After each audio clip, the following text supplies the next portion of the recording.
Si tu es salarié ou si tu souhaites certainement faire un chiffre dans ta carrière et que tu veux te lancer dans l'entrepreneuriat, je vais te donner dans la vidéo qui va suivre des questions que tu dois absolument répondre sous forme de checklist en 7 points. Tu vas devoir prendre ça un par un et apporter des réponses concrètes avant d'envisager de se lancer dans une carrière d'entrepreneur. On se retrouve juste après le jingle pour en parler.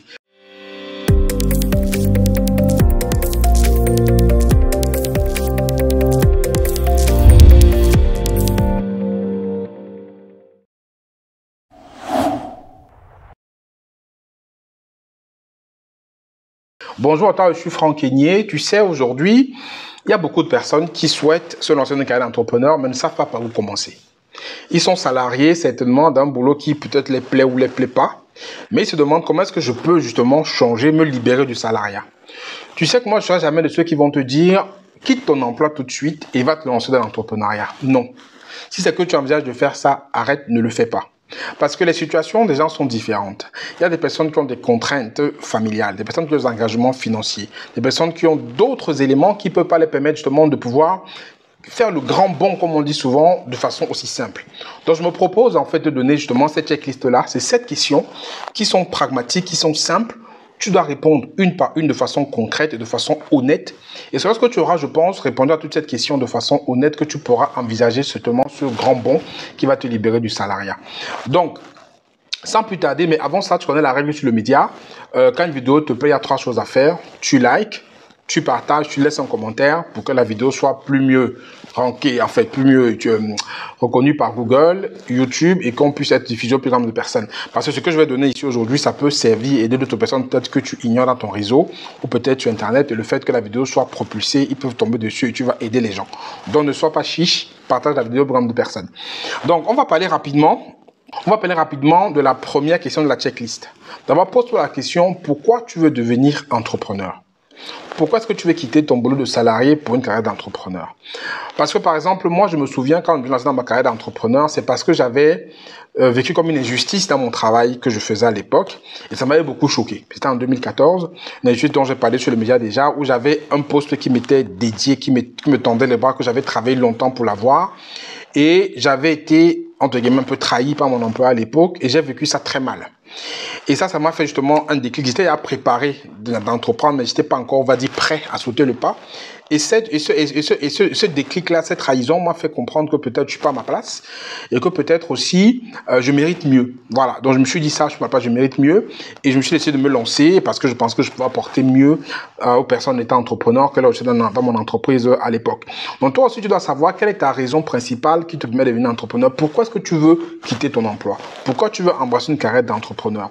Est-ce que tu veux te sentir plus épanoui? Est-ce que tu veux servir peut-être des personnes avec plus de valeur? Est-ce que tu veux? À toi de lister de façon honnête et correcte pourquoi tu veux faire ce pas. C'est très important.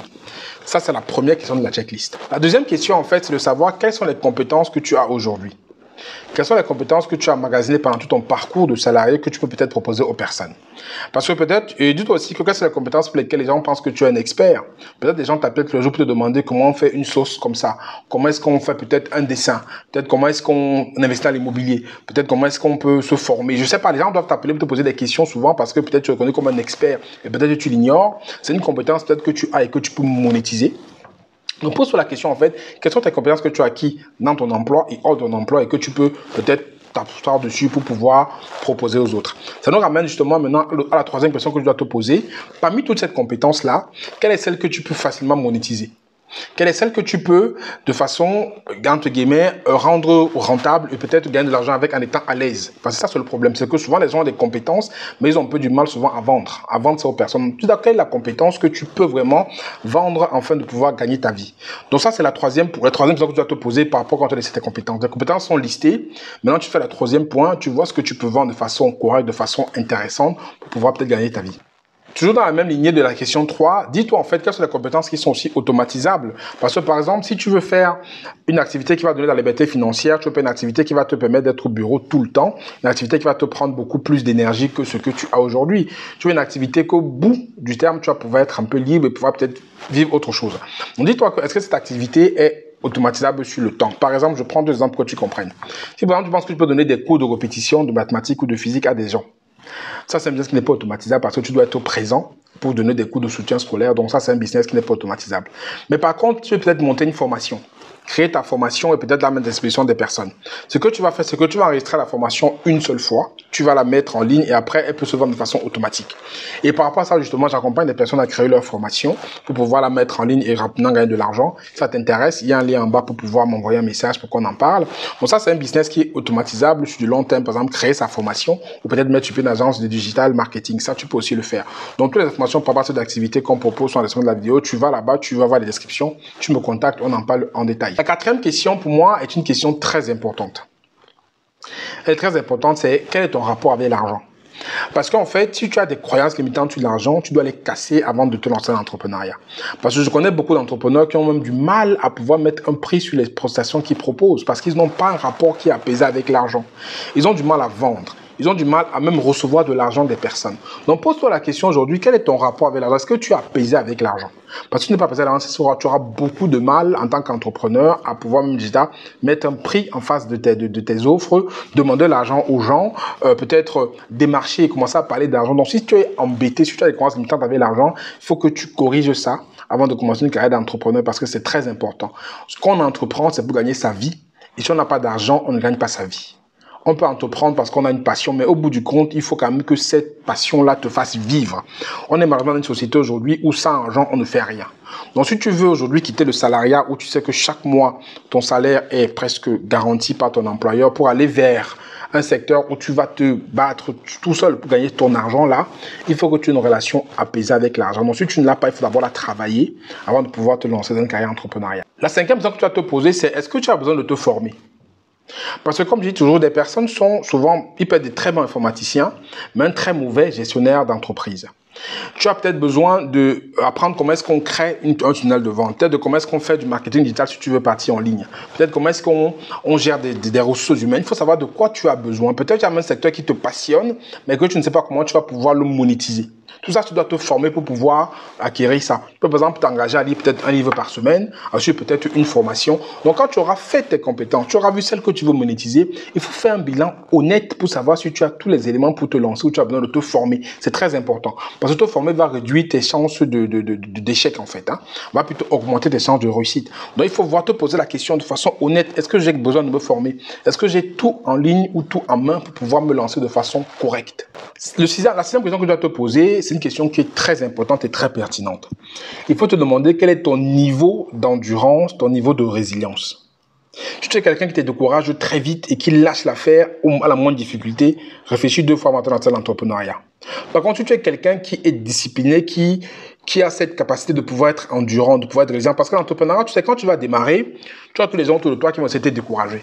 Moi, je me rappelle quand j'ai commencé ma chaîne YouTube, il y a quelques personnes qui me disaient « Qu'est-ce que tu fais? Tu perds du temps, ça va rien t'apporter. » Aujourd'hui, ces mêmes personnes aujourd'hui me demandent comment je peux avoir 110 000 abonnés. Ces mêmes personnes me regardent aujourd'hui se posent des questions. Alors quand j'ai commencé, c'est eux qui m'empêchaient, qui me disaient que ça ne sert à rien.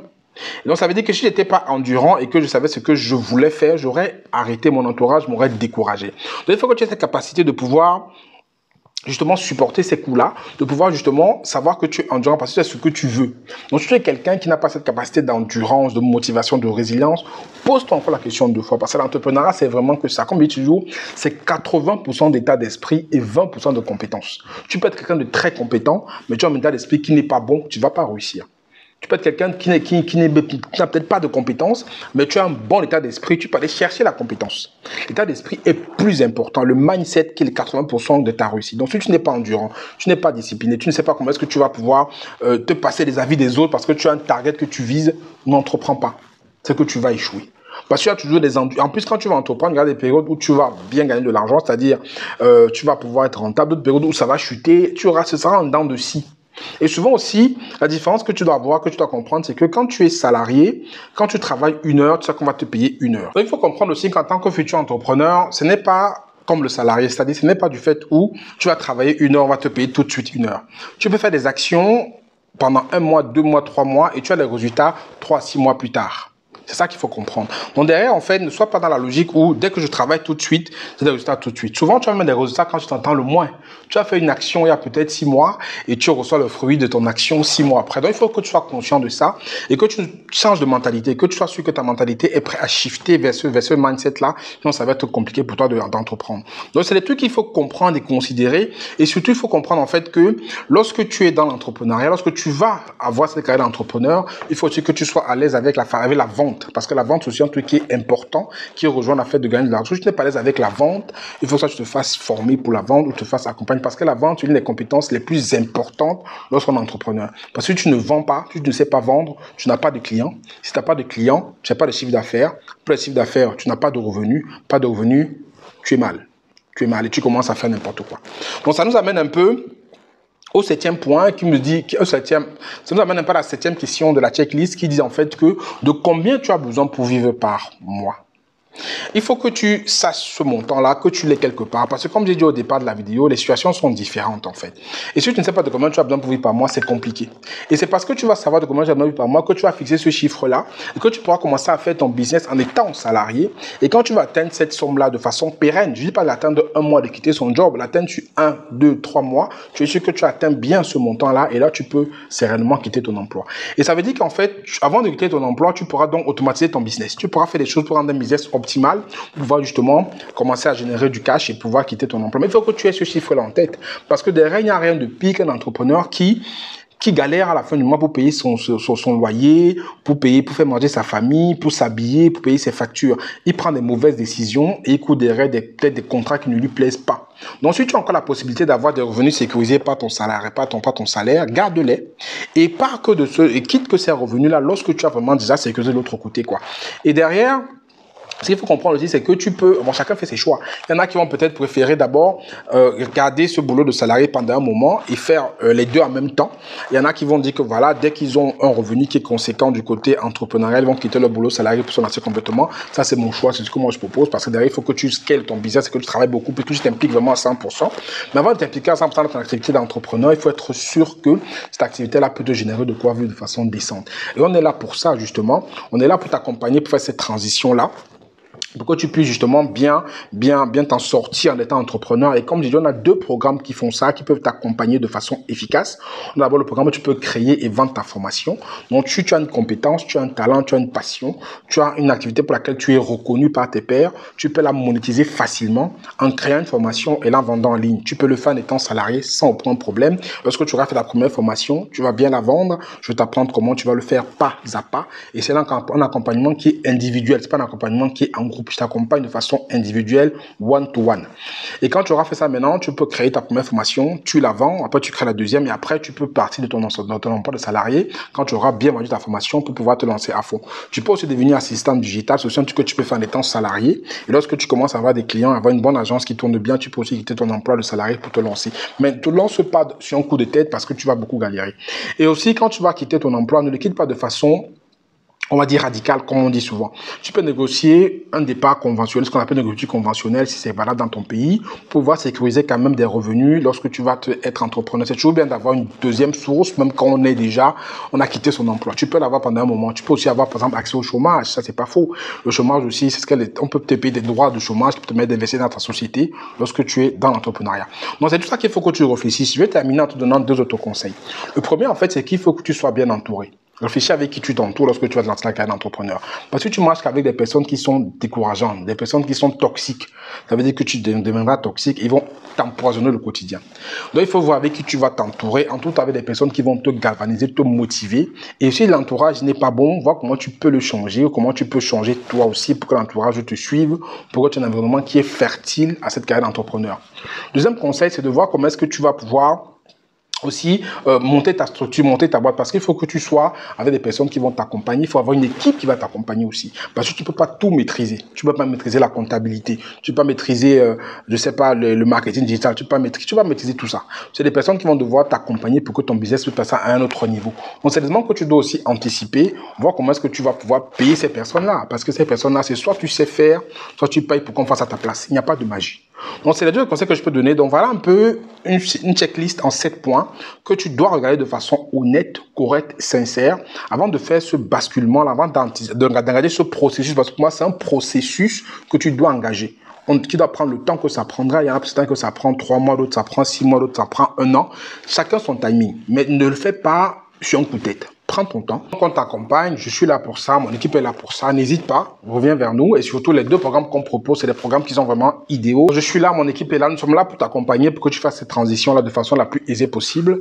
Et les programmes qu'on propose, c'est des programmes qui sont justement très adaptés et qui sont conformes à ce que je t'ai dit. Tu peux justement donc lancer dans ces programmes-là pour faire cette transition de la façon la plus simple, la plus sereine et la plus pratique possible. J'espère que la vidéo t'a plu. Si c'est le cas, mets en commentaire, like et partage parce que peut-être quelqu'un quelque part a besoin de ce que je dis dans la vidéo et le fait que tu partages, il va la recevoir, donc tu vas pouvoir aider des personnes. Et aussi, on se retrouve en commentaire si tu me dis ce que tu en as pensé et on va discuter là-bas. Bon, je te dis à très bientôt pour une prochaine vidéo. D'ici là, prends soin de toi. Ciao, ciao.